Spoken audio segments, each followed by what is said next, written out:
Thank you, ma'am, Maria Elena Miguel, for reading the message of Dr. Ramir B. Oitico, CESO 3.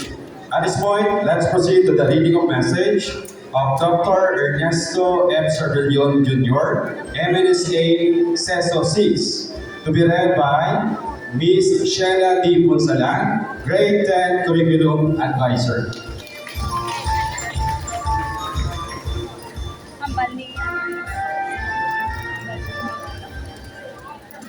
On behalf of Dr. Ernesto F. Servillon Jr., Mensa, CESO 6, OIC, Schools Division Superintendent, Schools Division of Iloilo, his message reads, "This year marks another milestone of resilience, compassion, and unity of the DepEd Schools Division of Iloilo.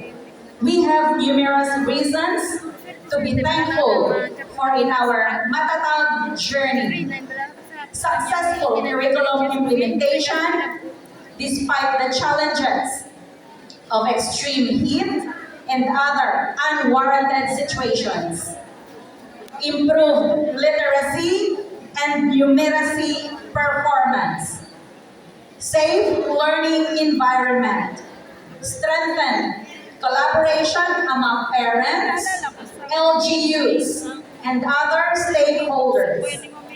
Championing sports activities. Open communication between the SDO and all teachers, and many more. We indeed are in the right trajectory of our strategic direction. Pangibabaw, Iloilo. Today's graduation is centered on the role of the Filipino learners in bringing brighter future to our beloved country, the Philippines. The theme, Kabataang Pilipino para sa matatag na kinabukasan ng bagong Pilipinas, emphasizes the need to empower and arm our learners with competence, values, and attitude to shed the light of hope to our country.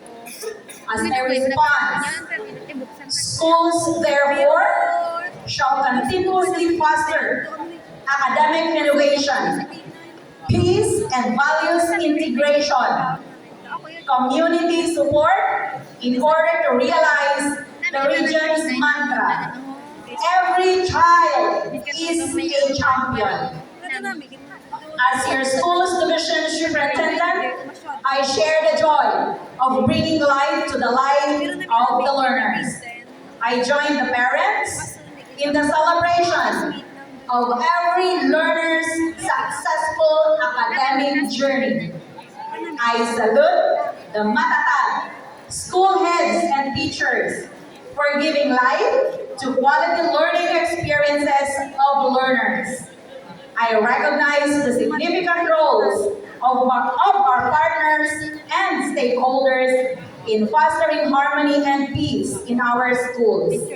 Most importantly, I congratulate all champion learners for taking an active part in the entire teaching and learning process. Thank you.